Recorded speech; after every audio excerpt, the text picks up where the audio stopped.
1 Pedro 5, de 1 a 4, diz assim a palavra do Senhor: Rogo, pois, aos presbíteros que há entre vós, eu, presbítero como eles, e testemunha dos sofrimentos de Cristo, e ainda coparticipante da glória que há de ser revelada. Pastoreai o rebanho de Deus que há entre vós, não por constrangimento, mas espontaneamente, como Deus quer, nem por sórdida ganância, mas de boa vontade, nem como dominadores dos que vos foram confiados, antes tornando-vos modelos do rebanho. Ora, logo que o Supremo Pastor se manifestar, recebereis a imarcessível coroa da glória. Um chamado para a liderança. Pedro se dirige aos líderes da igreja, aqueles que têm pessoas sob a sua responsabilidade. E eu me lembro da história relatada em um filme chamado Redenção em português. Em inglês o nome é mais interessante. O nome desse filme em inglês é Machine Gun Preacher, né, o pregador, metralhadora. Ele conta a história de um ex-motoqueiro, ex-traficante, chamado Sam Childers. Ele que se converte ao Senhor e ele passa a ser um missionário, então, na região do Sudão, uma região de guerra, onde muitas crianças e muitas pessoas eram atacadas e mortas. E ali, então, ele começa a trabalhar e a pregar o evangelho ali no Sudão. E ele, que antes era um cara do crime e que matava no crime, agora ele não tem mais problemas em pegarem metralhadoras ali no Sudão para poder defender as suas ovelhas e o evangelho, né? E aí, então, por isso o pastor metralhadora, ele vai nas regiões mais difíceis e entra nessa guerra. Não é isso que é ser pastor, né? Não é alguém que entra nessas batalhas dessa maneira. Pelo contrário, Pedro, então, ele vai dizer para nós como nós devemos pastorear o rebanho. E Pedro, ele está ecoando para a igreja algo que ele ouviu do próprio Senhor Jesus.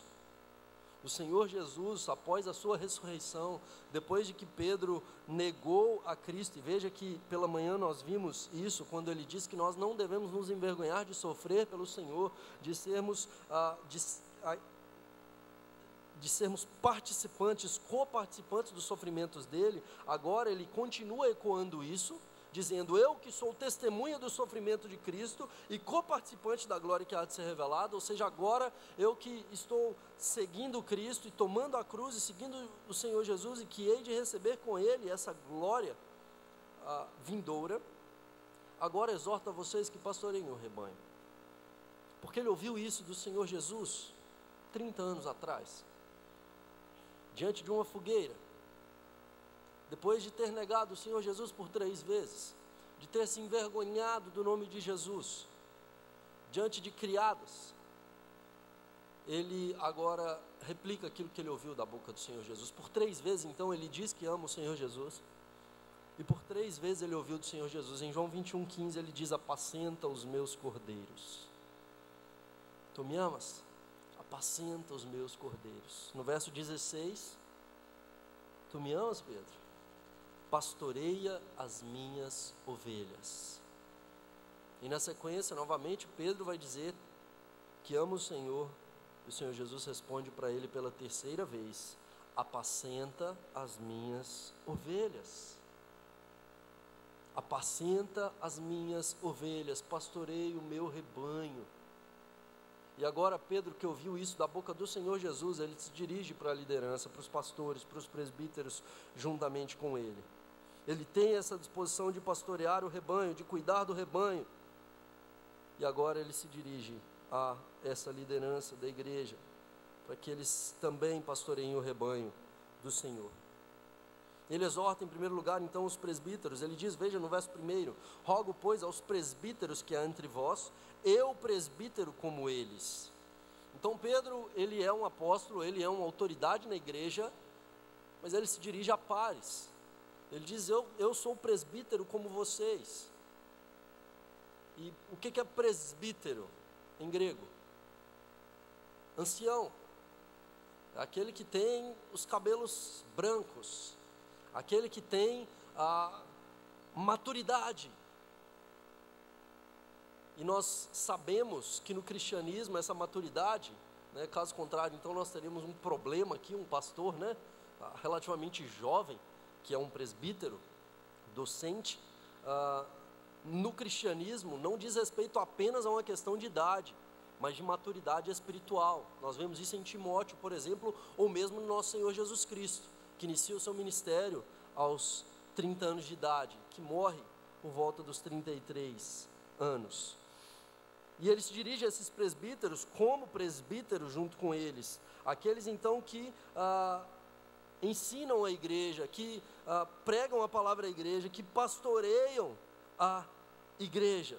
E ele diz, eu rogo a vocês, eu exorto a vocês. E lembre-se sempre dessa palavra rogo. Essa palavra rogo, ela está constantemente nas cartas, sendo que o rogo, né, o parakalô aí do grego, que existe até hoje na Grécia, no grego moderno, como um por favor, no texto bíblico não significa por favor. O apóstolo, quando se dirige à igreja, a sua palavra é autoritativa, mas ele traz para nós um senso de urgência, ele traz para nós um senso de chamar a igreja para que pelas misericórdias de Deus possa de fato obedecer a palavra. Então eu rogo a vocês, eu clamo a vocês. Isso não é uma opção. Quando nós temos o rogo nas escrituras, nós temos uma ordem para nós, mas não uma ordem no sentido de uma imposição como alguém que está oprimindo, mas uma ordem com ternura, uma ordem, um chamado com emoção, com graça. Eu rogo a vocês, presbíteros, e eu faço isso não como alguém que não faz isso, mas eu também sou presbítero, e o que eu estou dizendo aqui, eu o digo como alguém que aprendeu do Senhor Jesus, que o viu como modelo e que hoje então procura praticar essas coisas. Então como pastorear o rebanho do Senhor? Veja então o que ele vai dizer para nós, do verso 2 em diante. Pastoreai o rebanho de Deus que há entre vós, não por constrangimento, mas espontaneamente, como Deus quer, nem por sorte da ganância, mas de boa vontade, nem como dominadores do rebanho, dos que vos foram confiados, antes tornando-vos modelos do rebanho. Em primeiro lugar, então, Pedro diz para os pastores, para os presbíteros, para os líderes, e isso se encaixa para cada um de nós, porque nós exercemos liderança em muitos lugares, e nós somos chamados a pastorearmos uns aos outros, nós somos chamados a cuidarmos uns dos outros. O pastoreio não é uma obra única e exclusiva do pastor ou dos presbíteros, meus irmãos, entendam isso. Dando treinamento aqui no curso de atualização teológica, sobre o ofício do diaconato e o ofício do presbiterato, eu fiz questão de enfatizar isso, que aquele que serve não é o diácono, é o crente. O diácono, ele apenas supervisiona essa questão do serviço na igreja. Em tese, todos os crentes deveriam fazer a questão da diaconia, todos os crentes deveriam estar envolvidos no serviço do Senhor, todos os crentes têm que ser imitadores de Jesus e ser servos uns dos outros, e lavar os pés uns dos outros. Os diáconos são os líderes, aqueles que estão à frente e que supervisionam e que dividem esse trabalho, e que ensinam, discipulam. No pastoreio é a mesma coisa. Não são apenas poucos que pastoreiam muitos. Existe uma supervisão de poucos sobre muitos. Mas o pastoreio é mútuo. Todos nós somos ovelhas e todos nós somos chamados a ser pastores, uns dos outros. É isso que Paulo vai dizer em 1 Tessalonicenses 5,14, quando ele vai dizer para admoestar o insubmisso, para consolar o desanimado, para amparar o fraco e ser longânimo para com todos. O que ele está dizendo? Enxerguem as necessidades dos seus irmãos e cuide dele na sua necessidade espiritual. Nós somos chamados, queridos, a enxergar as necessidades dos nossos irmãos, a olhar para os nossos irmãos, a pastorear o rebanho do Senhor. E quando nós então cuidamos uns dos outros, seja no final de um culto, seja numa ligação durante a semana, porque eu estou sentindo falta de um irmão, seja porque eu sei que um irmão está de luto, um irmão está enfermo, ou porque eu sei que alguém está passando necessidade, então eu acompanho esse irmão, eu oro por ele, eu dou uma ligada para ele, eu faço uma visita para ele, eu chamo ele para tomar um café. Ou um casal jovem que está iniciando seu casamento, como casal mais velho, então eu chamo esse casal para um jantar, então, para poder acompanhar, para poder pastoreá-los. Pastoreiem o rebanho do Senhor. Nós não podemos ser pastores de nós mesmos. O cristianismo não é espaço para sermos egoístas. E Pedro se dirige então aos presbíteros dizendo: pastoreai o rebanho do Senhor. Pastorei as ovelhas do Senhor. Então nós somos chamados a esse pastoreio e reconhecendo, então agora um recado aos líderes da igreja, que esse rebanho não é meu rebanho, é rebanho do Senhor. Esse rebanho é de Deus. Então aqui nós temos um genitivo de posse no grego. Esse rebanho tem dono, e esse dono vai pedir contas. E ai dos pastores que não pastorearem como devem o rebanho de Deus. Não existe minha igreja, a igreja é de Deus. Não existe as minhas ovelhas, as ovelhas são de Deus. E é isso que Pedro diz para nós: pastoreiem o rebanho do Senhor, cuidem dessas ovelhas. Ovelha precisa de pastor, não existe ovelha que consegue andar sozinha. Então uma ovelha que se afasta do aprisco, ela vai sofrer muitos problemas. Então, certa feita eu vi uma foto de uma ovelha que havia se afastado do seu aprisco, do seu pastor, e se perdido.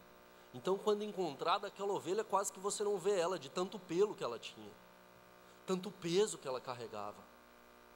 Ela não tinha ninguém para poder cuidar e aparar o seu pelo, ela não tinha ninguém para poder tirar aquele peso de sobre ela, e mais, todo aquele pelo e toda aquela situação poderia gerar doenças naquela ovelha. Ela precisa ser cuidada pelo pastor.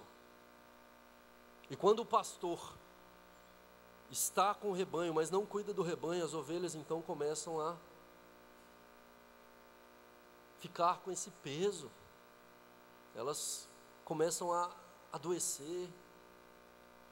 Precisamos cuidar dos nossos irmãos, precisamos pastorear o rebanho do Senhor, lembrando-nos que esse rebanho é do Senhor, custou um alto preço, é de valor inestimável, é preciosíssimo. E agora ele nos ensina como pastorear. Em primeiro lugar, então, a primeira coisa que ele diz é: não por constrangimento, mas espontaneamente, como Deus quer. Qual que é o problema aqui que Pedro coloca? Lembre-se que hoje pela manhã nós vimos a questão do sofrimento no meio da igreja de Cristo, onde cristãos, sendo acusados por Nero por serem os incendiários de Roma, agora estão sendo perseguidos. E há o fogo surgindo no meio dos cristãos, esse fogo ardente, que não era algo extraordinário, mas que era motivo de bem-aventurança, onde muitos cristãos estavam sendo queimados vivos apenas para iluminar a cidade de Roma. Muitos cristãos estavam sendo crucificados, mortos por feras. E quem que era o alvo primário nesse contexto? Os pastores. Quem que eram os primeiros a morrerem? Os primeiros a serem condenados? Os primeiros a serem torturados para negar a sua fé? Os presbíteros. Falei sobre Antipas, a fiel testemunha da igreja de Pérgamo, bispo de Pérgamo, que foi morto dentro de um touro de bronze, cozinhado vivo, colocando fogo então naquele touro, morto ali dentro. E aí talvez por isso a gente entenda por que o chamado para o pastoreio é um chamado para homens nas Escrituras. Não existe ordenação feminina ao presbiterato nas Escrituras, porque as mulheres devem ser preservadas. porque as mulheres não devem ser colocadas na frente de batalha. Os homens vão para a batalha, protegendo-as. Por isso não pode ser menino também. Esses têm que ser cuidados para que cresçam. Não por constrangimento. Existia um grande risco, então, de que esses homens fossem mortos. E a palavra que ele usa aqui é uma palavra que significa alguém que está meio que sendo obrigado a pastorear. Ele está ali porque, poxa, não tem mais ninguém, então, né? Vou ter que estar aqui. Ele diz, não, pastoreiem de boa vontade, que essa atitude de vocês não seja por constrangimento, mas seja uma atitude voluntária, espontaneamente, com desejo. E é o que Paulo vai dizer em 1 Timóteo 3:1, aquele que aspira ao episcopado. Alguém deve desejar o episcopado, e não assumir por constrangimento, e não fazê-lo por mera obrigação. Porque quando fazemos as coisas por obrigação, nós não fazemos com amor. Quando nós fazemos as coisas, sabe, quando leva-se um peso, e não é pesado. E não é pesado. Não deve ser um peso. Não que não seja uma grande responsabilidade. Não que não seja algo que traz sobre nós temor. Mas não é algo que fazemos, sabe, gemendo, de maneira nenhuma. Fazemos por amor, como nosso Senhor Jesus. Dr. Lloyd Jones, pastor renomado na Inglaterra, ele que foi médico, ele que era extremamente renomado na medicina em sua época, já no final da sua vida, do seu ministério, em uma entrevista, se não me engano, essa entrevista, é possível, tem essa entrevista no YouTube, e o Dr. Lloyd Jones, questionam para ele, então, a entrevistadora pergunta para ele sobre a questão do ministério, porque ele deixou a medicina para exercer o pastorado. Então, sobre essa questão de quem que deve buscar o ministério, e ele diz o seguinte, que só deve buscar o ministério aquele que não conseguir viver fora dele. Aqueles que não conseguem fazer outra coisa. Então que exerça o ministério. Ele diz, se você consegue fazer qualquer outra coisa, então não entre. Espontaneamente é nesse sentido, é algo que Deus me chamou para isso. É algo que brilha os meus olhos. É algo que Deus me capacitou, como Deus quer. Na sequência ele vai dizer, nem por sórdida ganância, mas de boa vontade. E aqui, sórdida ganância, não por ganância, não por desejo de ganho desonesto, ganho ilícito. Hoje isso aqui está muito claro para nós, de tantos líderes, tantos pastores, que iniciam o ministério no intuito de conseguir recursos, no intuito de enriquecer-se às custas do Evangelho, no intuito de receber não apenas dinheiro, como fama, status, prestígio. O Evangelho não é para isso. Importa que ele cresça e que eu diminua. João Batista ele vai dizer isso, o homem mais proeminente de sua época. E João Batista era tão top, né? Tão alto nível, e que ele some mesmo, assim, ele não tem esse prestígio todo que a gente sabe que ele deveria ter, sabe? Porque de fato ele some, ele está do lado de Jesus, então ele não tem que chamar atenção para si. Os seus discípulos passam a seguir o Senhor Jesus, o ministério dele vai diminuindo, e até que ele morre, para que Cristo cresça. O pastor não tem que querer lucrar e aparecer e crescer às custas do Evangelho, ou como opção, sabe? Muitos jovens olham então na questão do que vai fazer, e aí pensa, ser pastor talvez seja uma boa.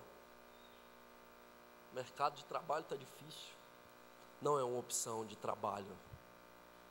Não é um mercado. É algo que, Pedro vai dizer, algo que você tem que estar disposto a fazer de graça. É algo que você tem que estar disposto a fazer de boa vontade. Algo que tem que mover o seu coração. E o intuito deve ser a glória de Deus, chamado para servir as ovelhas, não avarento, não alguém que deseja o lucro. 1 Timóteo 3,3, falando sobre os presbíteros, Paulo vai dizer isso, ele não pode ser avarento, ele não pode ter amor pelo dinheiro, ele tem que ser alguém fiel, tem que ser alguém que ama ao Senhor acima de todas as coisas. Na sequência, verso 3, ele diz, nem como dominadores dos que vos foram confiados, antes, tornando-vos modelo do rebanho. Veja que Pedro, ele usa uma didática para ensinar-nos, sempre usando o negativo e o positivo. Ele vai dizer, não façam isso, façam isso. E agora ele vai dizer, o pastor não é chamado a ser um dominador do rebanho, ele é chamado a ser um modelo para o rebanho. Ele não é chamado então a impor sobre o rebanho, ele é chamado a ir à frente e dar o exemplo. O pastor não tem que ser alguém especial no meio das ovelhas, como sendo alguém melhor ou superior, ou os presbíteros. Óbvio que devemos dar honra a quem merece honra, devemos ser submissos às nossas autoridades, não é disso que eu estou falando. Mas da questão de que o pastor, ele não é aquele que diz o que deve ser feito e que não faz, porque ele é o pastor. Não, o pastor não pode fazer isso.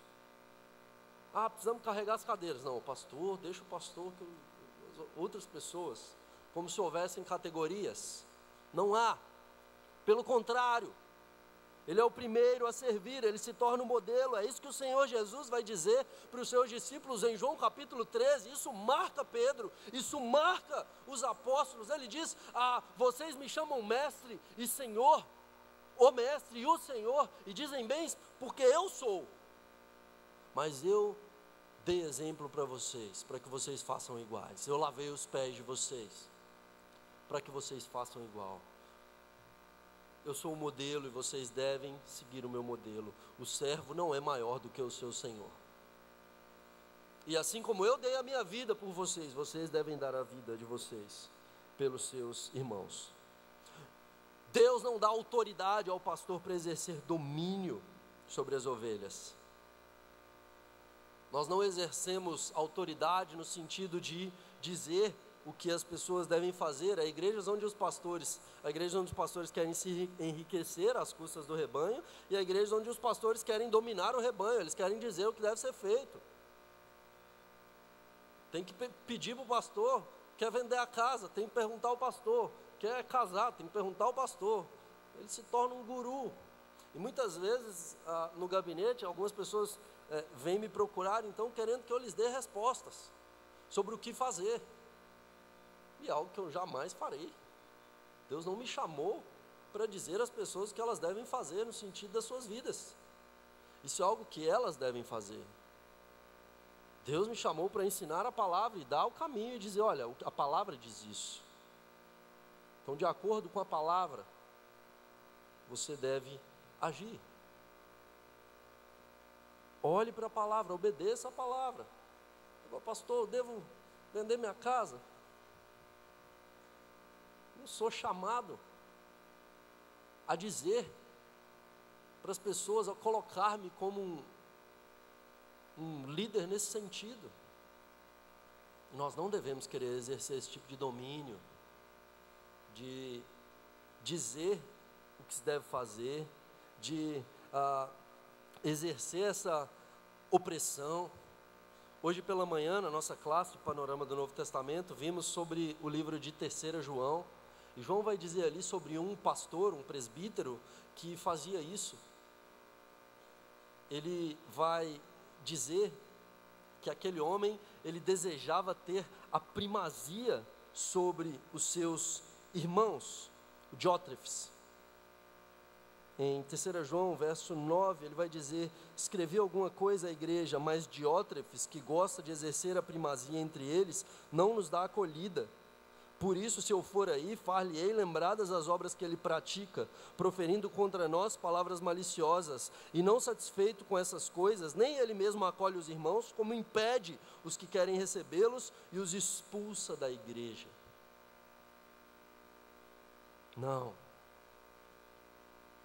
devemos ser dominadores do rebanho, nós devemos ensinar o rebanho. Não devemos impor coisas ao rebanho. Normalmente seminarista é uma raça complicada, sabe? Porque sai do seminário achando que sabe tudo. Ele estudou lá 5 anos, 4, 5 anos, leu um bocado de livro, e aí ele saiu de lá E aí normalmente, muitos quando chegam na igreja, ele já quer mudar a igreja. Assim, mas está tudo errado. E aí quer impor um monte de mudanças. Seu modelo, seu exemplo, ensinar, não impor, ir à frente, sabe? Então, Pedro diz antes, a questão positiva agora, tornando-vos modelos do rebanho, sendo imitadores de Jesus. Agora então, o rebanho vai olhar para vocês e vai ver que vocês são um modelo a ser seguido. O presbítero tem que ser exemplo de crente, o líder tem que ser exemplo para os seus liderados.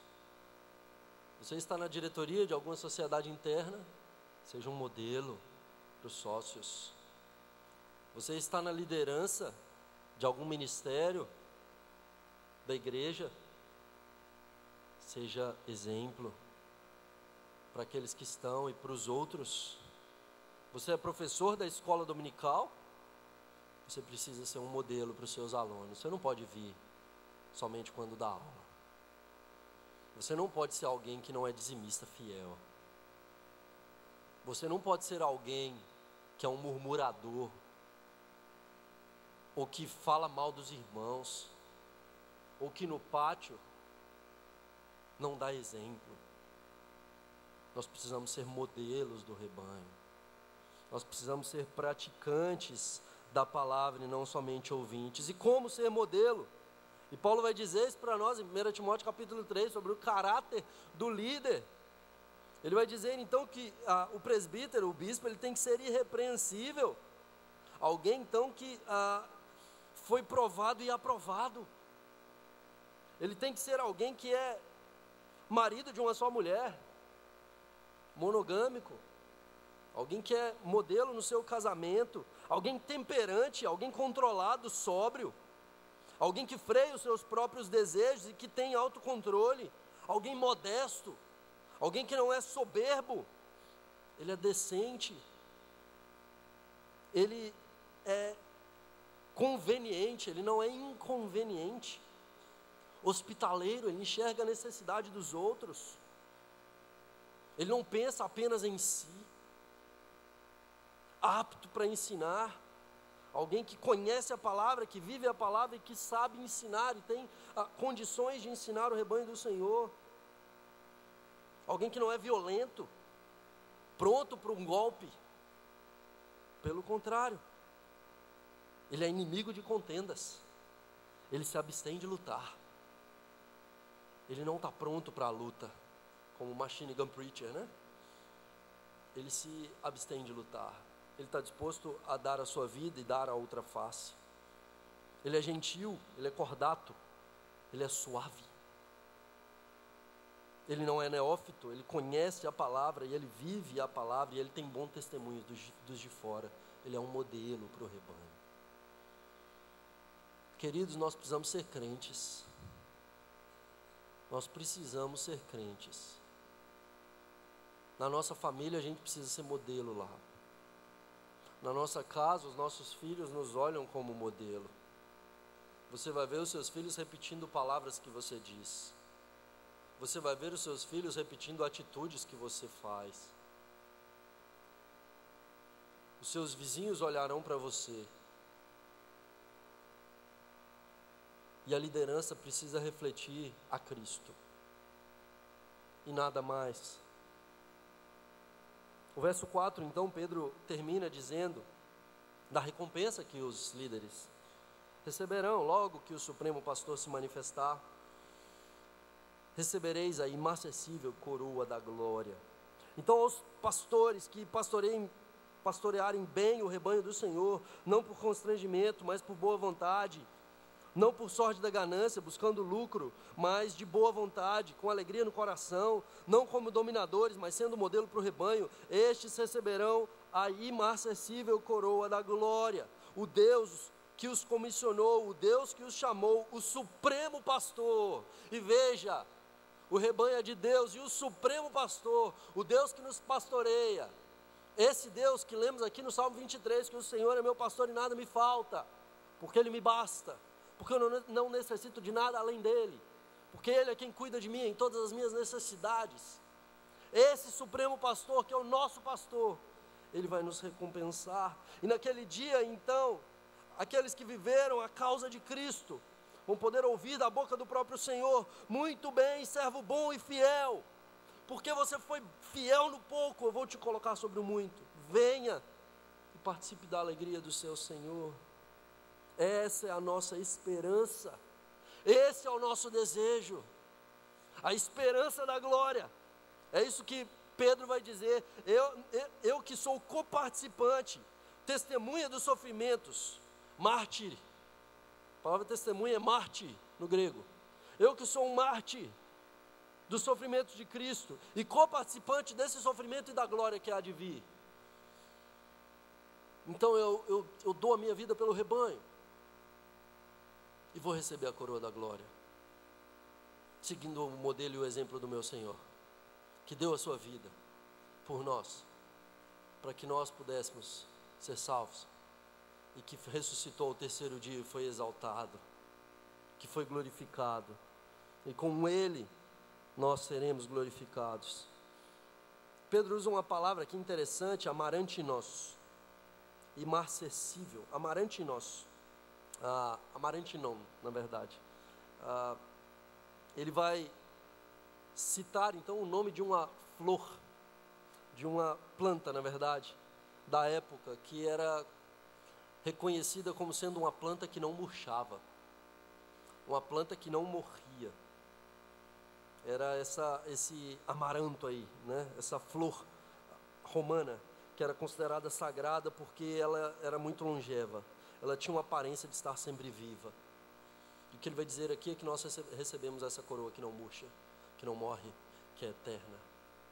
Nos Jogos Olímpicos, os campeões, aqueles que se preparavam para as corridas, para as lutas, para poder competir, ao final o vencedor, e somente o vencedor, recebia uma coroa de louros.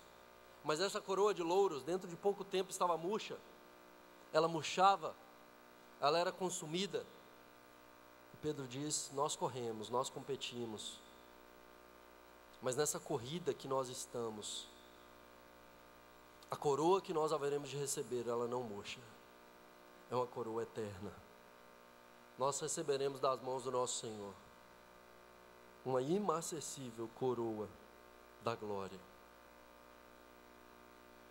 Quero finalizar contando a história de um homem na Polônia, em 1939, durante a Segunda Guerra Mundial. Um homem chamado Witold Pilecki. Era casado, marido de Maria, pai de 2 filhos, um agricultor, um voluntário em instituições de caridade cristãs. Contudo, quando Hitler invadiu a Polônia, no dia 1º de setembro de 1939, Pilecki, então, ele decide, juntamente com um amigo, fundar o exército polonês secreto, uma força de resistência, algo escondido, para poder se voltar contra Hitler. E ele então elabora um plano. Na Polônia estabelece-se um campo de concentração chamado Auschwitz. Então, Auschwitz não é o nome da cidade, era o nome ali do campo. E ali em Auschwitz, mais de 1 milhão de judeus e polacos foram mortos. E Pilecki, ele criou um plano. O seu plano era de ser preso pelos nazistas e ser jogado no campo de concentração de Auschwitz. Qual era o objetivo? Os aliados não sabiam o que estava acontecendo na guerra, de modo que essa guerra estava perdurando. As nações dos aliados não estavam combatendo Hitler como deveriam, talvez por medo ou numa questão de autopreservação. E agora, daquele lugar, o mundo não imaginava o que estava acontecendo dentro de Auschwitz.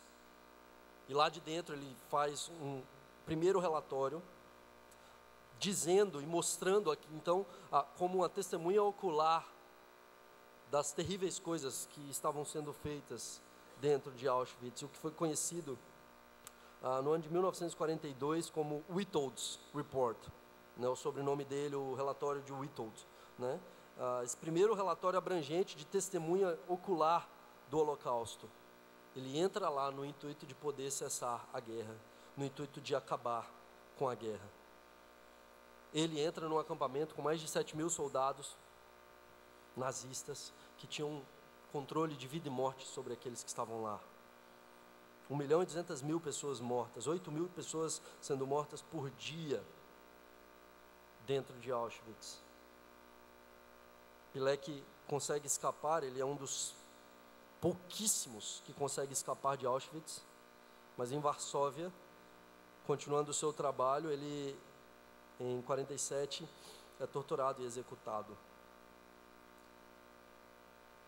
Mas não é de Pilecki não é a Pilecki que nós imitamos, mas alguém que fez algo semelhante. Aquele que se ofereceu para entrar nas linhas inimigas, não para vazar informações, mas para salvar todos que estavam nas garras de um mal muito pior do que Hitler. O Senhor Jesus Cristo, o bom pastor. Em João 10, 14 e 15 ele diz: eu sou o bom pastor, conheço as minhas ovelhas e elas me conhecem a mim. Assim como o Pai me conhece a mim, eu conheço o Pai e dou minha vida pelas ovelhas. Ele que veio e como supremo pastor, ele se fez como cordeiro mudo para morrer por todas as outras ovelhas. Como ovelha muda perante os seus tosquiadores, ele não abriu a boca antes. Ele morreu. Ele deu a sua vida para salvar-nos. E qual o mandamento que ele traz para nós? O novo mandamento, que vocês também deem as suas vidas pelos seus irmãos. Amem-se uns aos outros, assim como eu vos amei. E é isso que Pedro está dizendo para nós. Que nós devemos agir como nosso Senhor Jesus Cristo. Ele é o modelo a ser seguido. Ele é o modelo a ser imitado. Que Deus nos abençoe, queridos.